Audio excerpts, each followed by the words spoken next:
hard. It's hard because I hesitated to speak about what I'm going to speak about, and you'll see why. Lindsay, I have to say, you are really a true example of a leader, and you'll see why.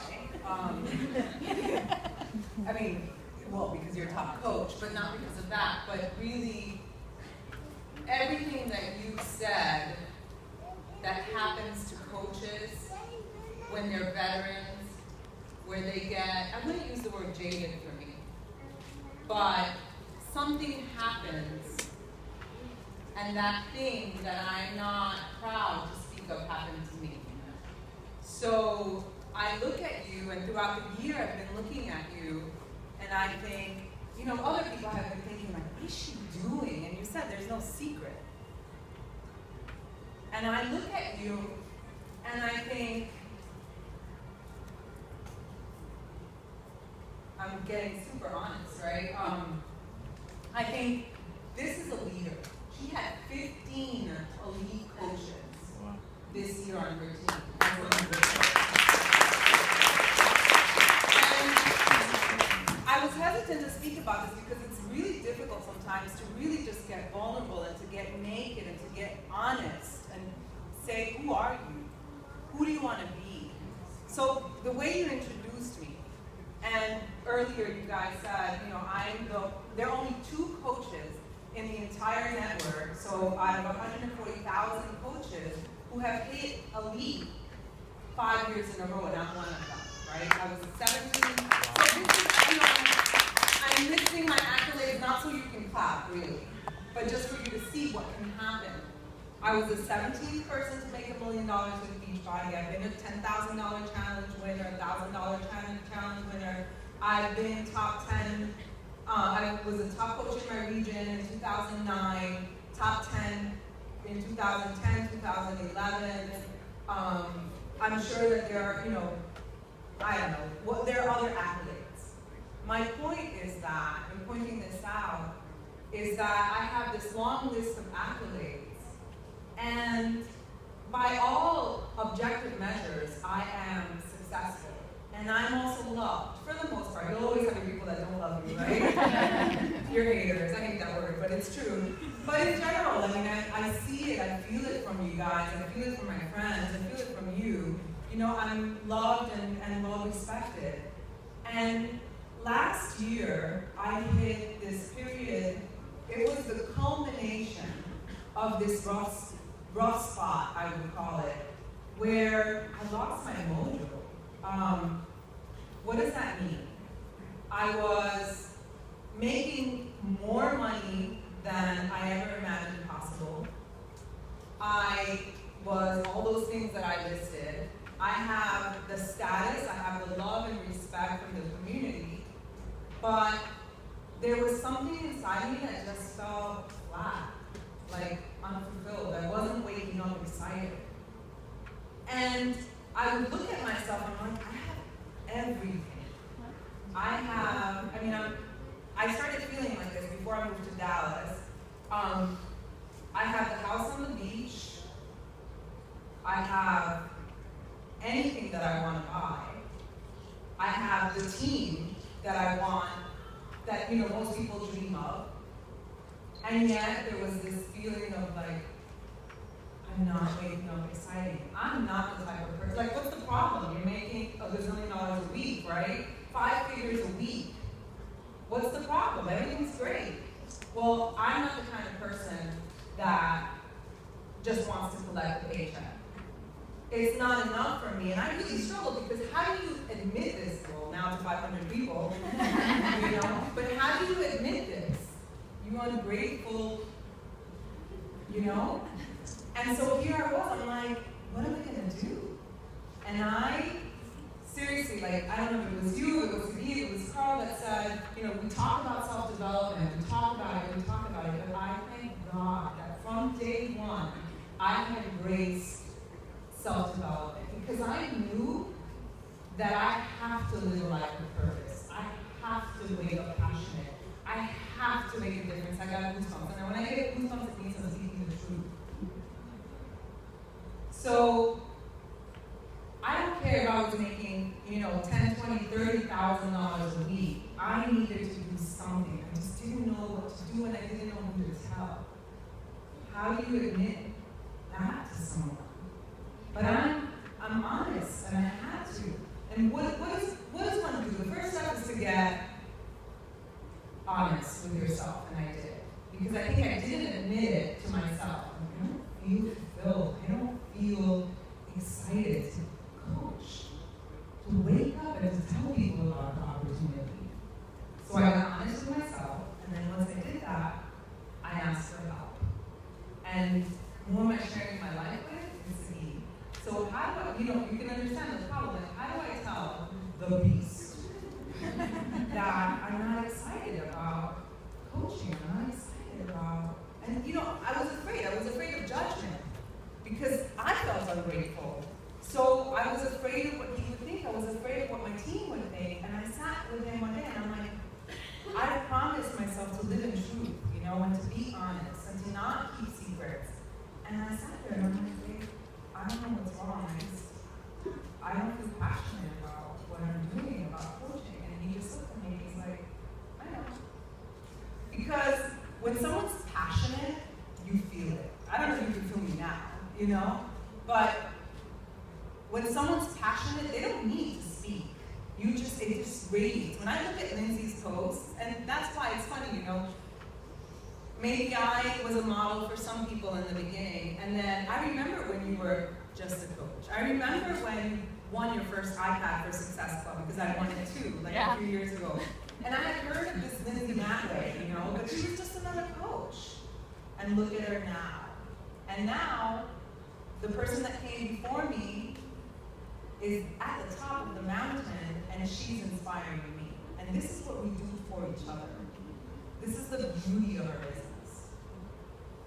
And so I told Ziggy about how I was feeling, and he said the same thing had happened to him a few years before. So remember he said at the beginning of the story, he said he came to this country, he knew that bodybuilding wasn't it. He's told me many times, I knew that I was destined for greatness. I didn't know what that thing was. And so there came a certain point where, and this is not about his story, right? But, there came a certain point where he felt like he lost his passion, not for bodybuilding, not for fitness, but for one-on-one personal training. And so that's when he began to study. He began to grow. And, one step led to the other, and this is where he is now, and he's continuing to grow. So, back to me. Once I admitted that I didn't have this passion, he told me, first of all, I felt like the guilt was lifted. Number two, he said, you just have to replace your passion. And he said, and turn your expectations into gratitude. And so I did two things. And the first one wasn't an action. It was really more, I guess it was an action, but it was really more like a shift. And it was a shift in perspective, shift in my heart. I realized not that I wasn't being grateful, because I was grateful to Carl for this opportunity. My entire life has changed. Yes, I was a professor, but making not enough money to cover my groceries at the end of the month. And so here I was, $1 million earner, having whatever I could have, sitting in this apartment where I could see the ocean with the man of my dreams, and I was feeling ungrateful, but I was grateful for the things that I had. But what is gratitude? And you touched upon it, and this is why I say Lindsay is the epitome of a leader, because I was grateful for the gift, for the opportunity, I get this once again, that Carl had given me. But a gift, this gift that you've been given of the coaching opportunity, there has to be reciprocity. You can't just come and get. And that's what happened to me. I had it all. But I had forgotten the other part of the equation, and that part of the equation is you have to keep paying it forward. You have to keep giving the gift in order to feel the gifts of that gift. Do you get it? So I had to be grateful. And I had to, what happened? So was it that I was just being all about me and just me? No, that's not what happened. But I think because I'm such an achiever type that I forgot to stop. I was so involved in the activities of helping my coaches, oh, I want you to make money, so this is what you have to do this training, do this thing, do self-development, do this, do this, do this. And I got so caught up in the activities of doing that I forgot the human element. That I forgot the caring part, which is what you're talking about, Lindsay, which is what Carl talked about, which is the example that Sagi gives to me every single day because he reads every single message. And he wakes up and he said, thank you, God, and he goes to this day and he's there to serve. So I look at other people and I don't say like, why is she so successful? Why is he this? I look at other people as inspiration, as examples for me. And so I got grateful. And I shared something really little. Like, Raina, I know you drove from, I think, Georgia. I saw pictures of the storm. My coach Jocelyn is here. They're brand new coaches. And I'm telling you that something has shifted in me where I'm thinking of you. I'm thinking of your success. I know, like Raina, I know you lost family. I know you lost everything. I know you lost your job. And I am so invested in you. And I feel that for each of my coaches. I feel that when somebody writes to me. And again, it doesn't mean that, I did something different or that I wasn't caring. No, it was just a shift in perspective. So get grateful. Don't take this lightly that you have this beautiful opportunity and, like you said, duty, responsibility to pay it forward. One more point. A second thing that I did, and now I don't need my notes anymore. I guess I didn't really need them at all, but I was afraid that I'd forget.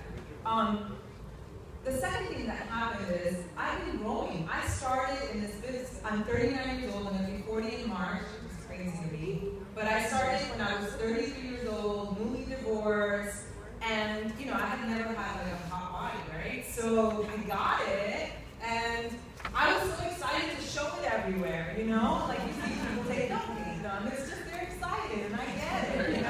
Yeah, it's okay. It's just the thing is that it's not who I am anymore. And I'm so thankful, like, I think it was he that said, struggles happen. What's the gift in it? What happened to me, for 2 years, I had all these, like, thyroid, parasite, God knows what kind of issues. And so he helped me with that. I got healthy. And so what happened was, for 2 years, I gained about 15 pounds. No matter what I did, I couldn't lose the weight. And so how I defined myself had to change. I didn't feel comfortable posting bikini pictures, because I was really struggling with my self-image. And so once I got healthy, I really thank God for this struggle, because it made me more compassionate towards other people's suffering. It made me just a better person. It made me stop being so focused on the outside. So now I've lost the weight. I'm a different person. I'm almost 40. I'm just not the same person. I really live from my heart now. And what was happening was that I didn't take a moment to stop and to say, wait, Barb, you're a different person now. Why are you posting like the 33-year-old broke girl that's so hungry to achieve, hungry for recognition, hungry for people to tell her, you're so awesome, you're so great, and hungry to be able to pay the bills, and then hungry to make a first $10,000 check. I had outgrown that, and I'm not criticizing that girl. Like, you don't know where that girl came from. That girl came from welfare, that girl came from poverty. That girl got a PhD because she wanted people not to look down on her. So I'm not hating on who I was, it just wasn't who I was. And so because of self-development, because I'm so committed to my own growth and to being my best person, I was flexible enough that I was able to become this person that can stand before you, really, just in truth, and be naked with my feelings and my experience. And so I started sharing who I was, who I had become, because I built my business on social media. And I also, I saw your post, Lindsay, about spending 90% of your time at home. Me too, I'm a homebody. I love being home. I love